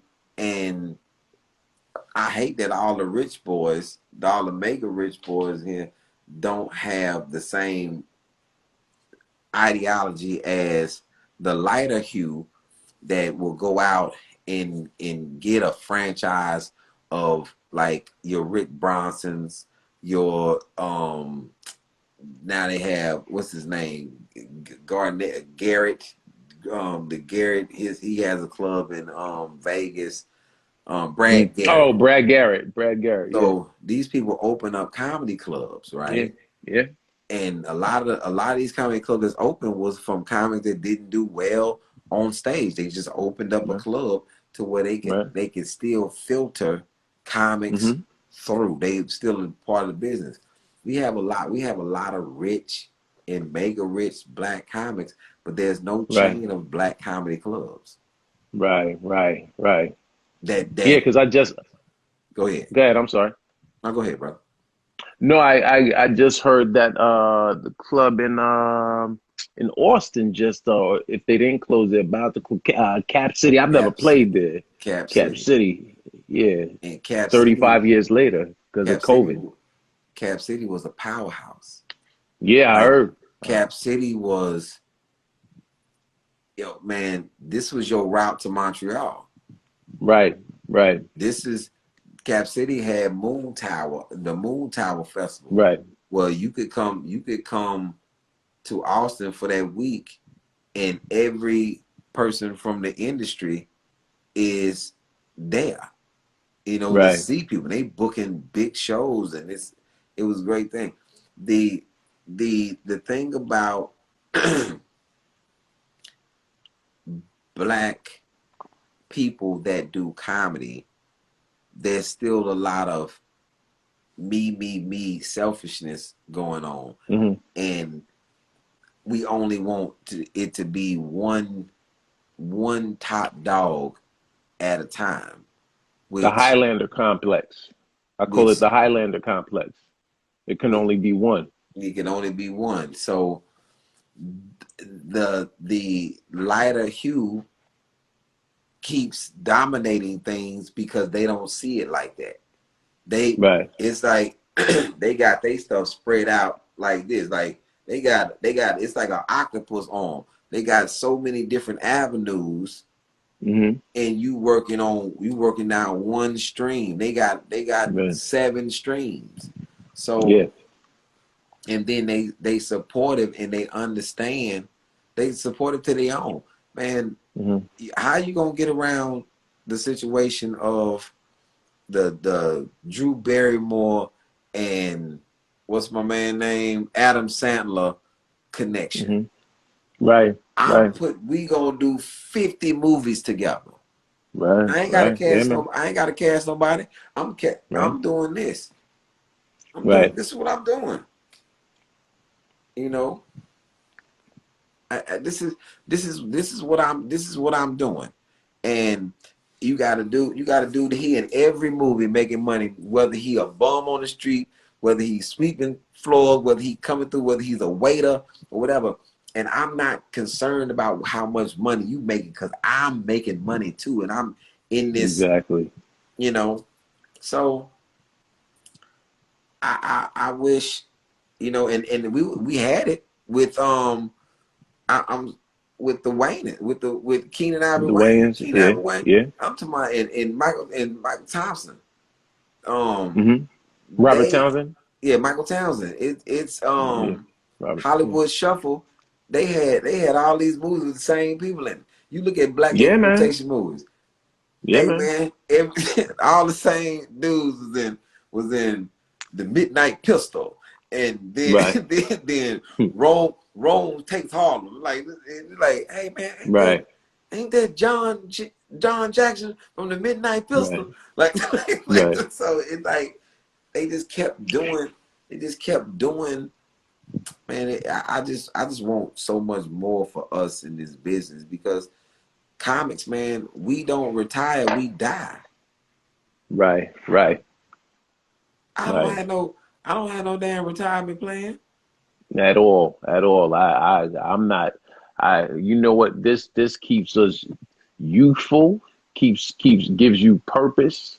I'm a firm believer that when you say you retiring, you pretty much saying to life, okay, now I'm ready to go. And a friend of mine is I'm friends with good friends with Mel Brooks' son, wrote on SNL with me.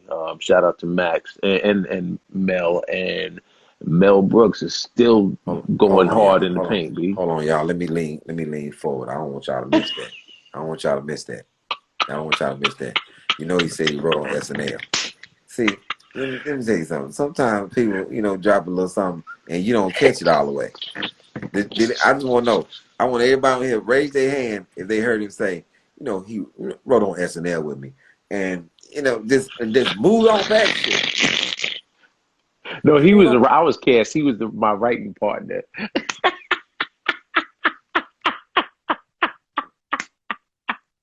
You see that SNL? You see that SNL shot, and just just a little SNL. You know that thing. I don't know if you did your research on I, but yeah, listen, man. Yeah. And then turned his head. Oh, stupid. But nah, ain't no. And the beauty of it is, look at how many comics still go hard. After people, their contemporaries that are just straight actors or what have you. We don't have the constraints of. I mean, we get better as we get older. We should, because you find a comfort and confidence on stage, and you have more experiences. So there's the one form of entertainment that you should be getting better with every year, because if you're you're constantly growing, you should be. Did I mention I was on NBC? I just wanted to. Yes, you know what? And I actually was going to bring up, because I want to close out with the show. SNL. I'm never gonna forget that. I know this nigga did some things, but do this nigga know that I damn right on SNL. Still get checks, Ali. Just want to get your ass now. Hey man, it's like you gotta definitely love your friends' talent and what they able to do in this business. It's like, how much I appreciate Malik S for all the writing that he's doing, and Black as Fuck was tremendous, and all of my friends are writers. Dean, Sidney Castillo, Malik S, my friends, Chris Spencer, all of my friends are writers. Yeah. I don't have to have the goddamn accolade. I know who got them. My friends are writers. So you niggas need something wrote up. You niggas need something wrote up. I know people.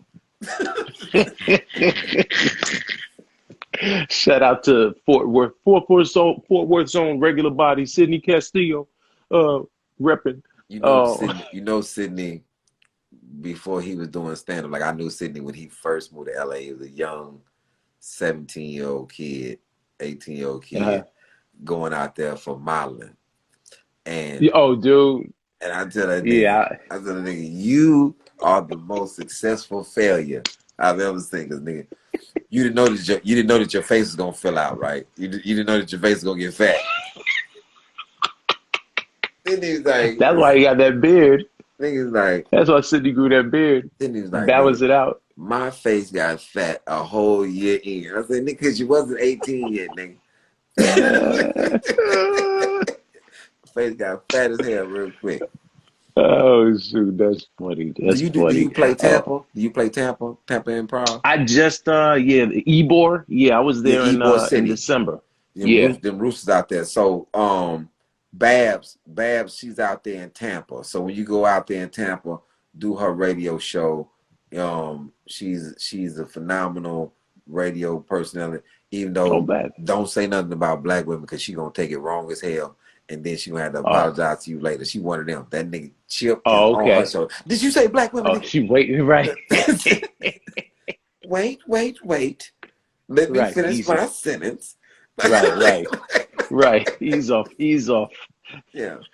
Just talk about women in general. Don't say they black. Just praise. You got to start off saying, I love Jill Scott and Erykah Badu. India Arie is like one of my favorites. Right, right. Boy, cause she gonna jump that shit out. But she's a very good person. Okay. You know All what right. Now I never did a show. I definitely do that. But before I let you go, real quick, because bring the funny. Listen, and I just said the same thing to Mark Vieira last week. Because when like he's on some show on HBO, and when I saw he was on the lineup, I was like, all I know, I don't know who's first, but I know Mark need to be closing it. So when I saw you on Bring the Funny and any type of competition show, we all know that there's a chance that it is not just about you're funny, right? Um, Making it to the finals, because I know you still have relationships with it, but making it to the final, were you content? I mean, obviously you wanted to win the whole joint, but were you content with the opportunity of being on NBC week in and week out, doing that show? Damn. I'm saying it as the most politically favorable manner. I was trying to lose every week. Because let me tell you, I was on tour. So I have 60 cities to do. I'm on Right. city number 28, 29, Mm-hmm. and then a whole chunk of 3 months Mm. Mm. is gone. Then I had to start back up. So I was trying to get back on tour because I'm losing money. I'm like, Right. Right. my special just came out. People want to see me. Right. Now, not for nothing. I'm trying to lose every week. But this is the problem. Once I get to the set, Mm-hmm. my competitive nature clicks in every time. Like, Right. damn. Right. And Yeah. so the most nerve-wracking thing for me was to take 8-9 minute bits and try to fine tune them for Right. 2.5 minutes. But Wow. my old training Mm-hmm. of going Right. out 2 minutes. Yeah. pop, pop, pop, pop, 2 minutes. So I'm trying to figure out what I'm gonna do, and I'm trimming, because you have to submit. Is whole other processes going on behind the scene that people don't get Right. privy to, Right. and so, and then I want to be me. I want to be me. I'm going to sit. I want to just be relaxed as possible, Mm-hmm. and now I'm in the finals, and I don't I don't think that it's fair that they bringing somebody back, Mm. because their person, though, whoever they bringing back, their people already know the process of voting. And Right. if I voted to bring you back on, I'm probably gonna vote for you to win. And I feel Right. like it was not a fair thing. And Right. I said it. I said whoever is voted back on this show will Mm-hmm. win the show. Dig it. Dig it. Every producer know I said that, and I said Um. point blank. I said, now I know me because DL told me this. He said, man, I don't want. He straight out told me, I don't want you to win. Mm. I said, what? He said, I don't want you to win. I want you to be the person that everybody thought should have won. Mm. And then I thought about it. I thought I had to go back a while I even did the show, because nobody remembers who won, who's got, last time standing. They remember who they wanted to win. Lavelle Crawford Right. didn't win. You know what Right. I'm saying? Right. So I didn't win, wasn't tripping. I went right back on tour. The finals aired, and then my attendance for my shows Mm-hmm. had increased. I Like, was gonna ask you that. I was curious if your numbers shot up as far as the now being on the show. 60-year-old white people coming to the show. Right. who Okay. watching Okay. NBC.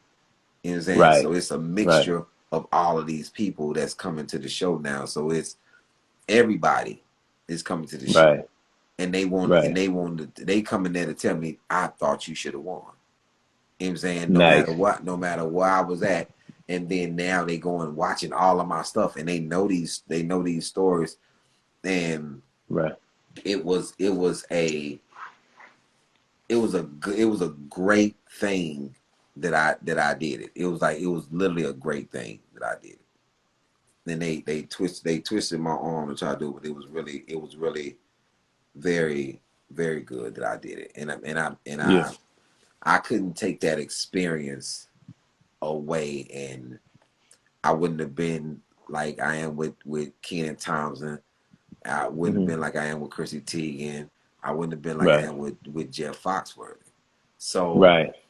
and then the production, the people that was running the show, and I was I was happy, man. I was really in a good space when I was there doing the show, Good. because it felt like I was going to work for NBC, and I'm just Yeah. this talent, and then you down to the finals, and it's only like four or five y'all coming back, and they excited to see you, and they excited to work with you again, and it was overall it was a really, really, really good experience, man. I That's dope.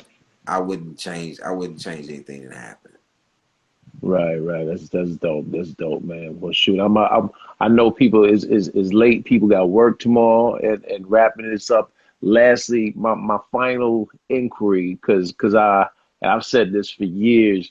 You remind me of you carry on the legacy of Dick Gregory. Like you put me in the mind. I look at different comics in different lanes, right? And their skill set and their voice and how they present themselves. I love the fact, especially on Bring the Funny. I love that you have a way of bringing people into your world. You know, whereas like a bunch of other comics might do cartwheels and whatever on stage, you bring them. You sit on your stool, and you lean in, and you're like, "This is what I'm gonna do," and you either gonna rock with it or you're gonna find a way to eventually rock with it, right? And was that ever calculated? Because I know that like newer comics, I see new comics sit down and I'm like, you ain't earned that right yet, young buck, Yeah. because they haven't found their voice. Was that something you always did, or it, just over time it it came developed? over time. Before I answer, I know we got a couple minutes. Before I answer, I'm gonna answer something. I'm gonna reply to something else. A lady on here by the name of, what is your name? Miss T, and what's that, Cricks or whatever. I don't look like Tory Lane, and let me explain. The only reason I'm addressing this is because the look-alike thing is a part of white supremacy. White people say that we all look alike. No time when I was growing up did anybody black ever tell me that I looked like somebody else, or all black people look alike, because we have a distinct difference between all of us. And God didn't get lazy with us. If it's every snowflake is different, why would he get lazy with his greatest creation as human beings? So I don't look like Tory Lane. You know what I'm saying? At all. I look like Lindbergh and Carol, which is my parents. Right. So I don't get into the white supremacy thing, because you wouldn't go up to Tory Lane and say, hey, you know something, you look like Ali. You know what I'm saying? I don't look like Mystical. I don't look like nobody. I look like me. And I'm an individual, and I know people will have a hard time with that, but I've been around the entire world. I've never seen anybody that look like Dean. First of all, I don't know nobody who my age got a full head of hair like this. First of all, and that's the other jealousy type shit that I'm on. That's the other shit that I'm just. This nigga ain't thin nowhere. He ain't got no patchworks. You know what I'm saying? This nigga full, but new infant head of hair. Newborn head of hair. Like, boy, I'm so jealous of this nigga right here, boy. I don't even know that. Every time I think about it, I'm like, I know you didn't call me at least twice. I'm just sitting like, this nigga hairline, this nigga, all this shit. I'm like, this nigga is so blessed. And not only did he write on SNL, this nigga got a whole head full of hair. You know how many niggas in this industry that bought some hair? He got all type of injections and surgeries and everything. Dean is down here just like, hey, y'all want it up in the bun? Y'all want it to the sun? I can do a lot of shit. And then all I do is put baby lotion in it. I don't even do nothing to it. Nigga, I get out the water, nigga, I baby lotion up, nigga, I do like that, boom, I'm on the set of SNL. You know, like, damn. Oh, so, man. To answer your question, though,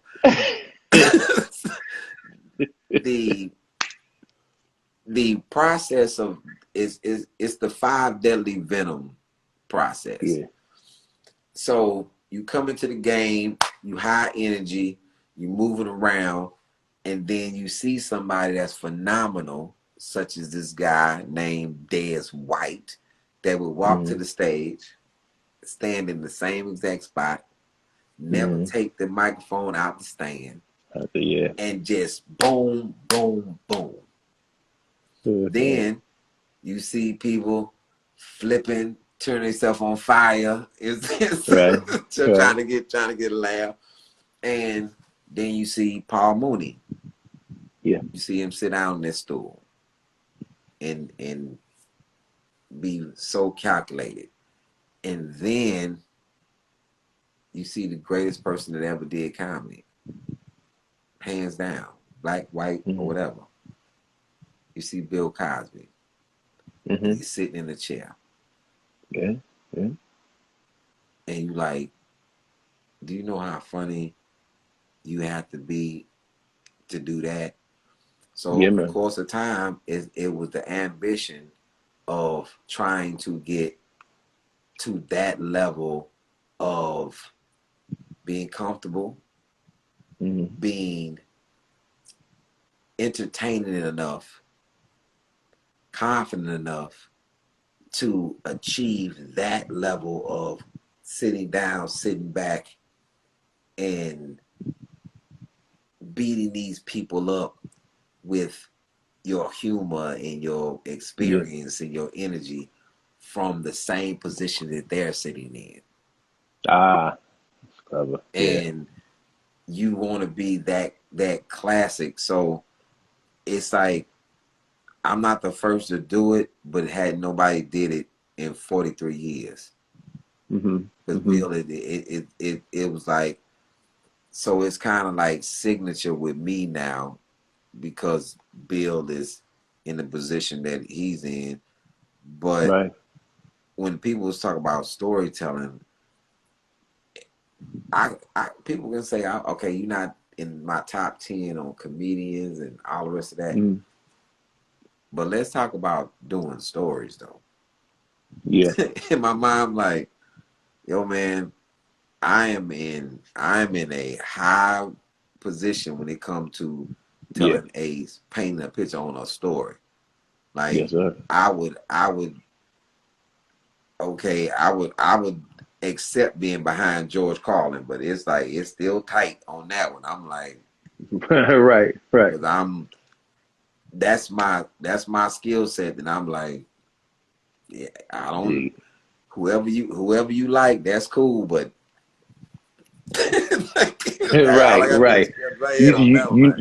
You know what you bringing, and we know what you bringing. I got a minute left, so I just want to take a moment to thank you, my brother. Oh, man, much you, love. bro. Appreciate you for sharing your story. I hope anybody that was on here tonight, riding out with us, you like I said, you were inspired. We do these. I do these to connect with my people since we can't see each other out in the clubs or on the road.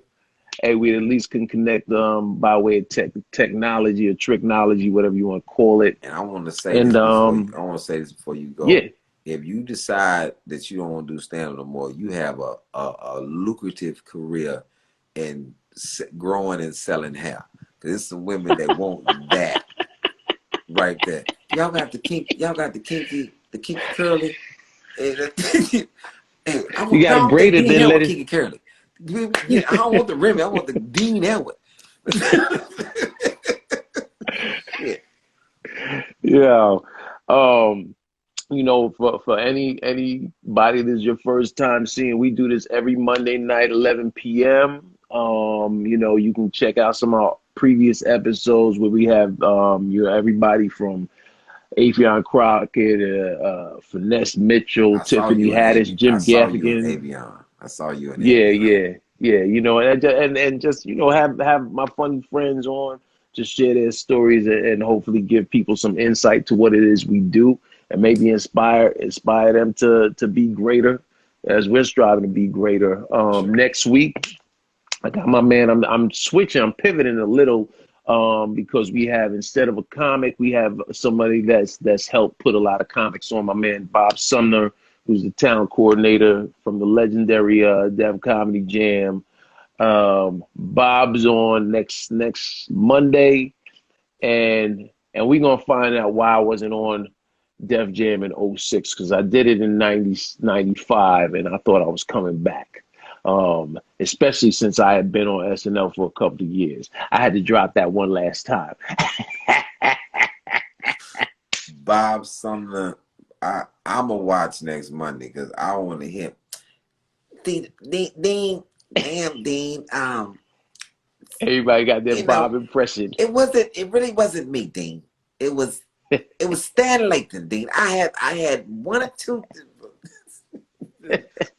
I love Bob. Yo, man, but you know what? It's beautiful, man. They don't know what we did. Yeah. We did something great, man. They don't know. Yeah, it's gonna be fun, man. And if you didn't follow me before, make sure you follow me and keep riding with me. I got some stuff cooking up before the end of the year that you know, big things are coming. So excited about it. You have anything you want to plug, Ali, while we have you on here? Oh man, just I'm not even plugging my new album yet. I'm just waiting till it gets done, and then Right. I'll do some like paid advertising with your business, and now that's what I'm into now. Just getting a little paid advertising to the brothers who you ain't got to be no dancer or had no injected ass to get no promotional money. Right. Oh, right. I'm gonna give them some because that's a lot of viewers. Hey, Injection Tammy, I need to give you some. Injection Tammy. Yeah, so man, just big shout out to you and all the comics that's coming on that you have on, and definitely, hey man, y'all keep rocking with Dean, man. Great guy, great comic.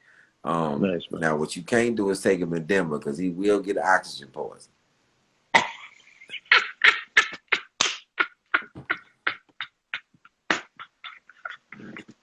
No Bronco games for Dean Ellis. I was in the hospital, son. I know. Hold up.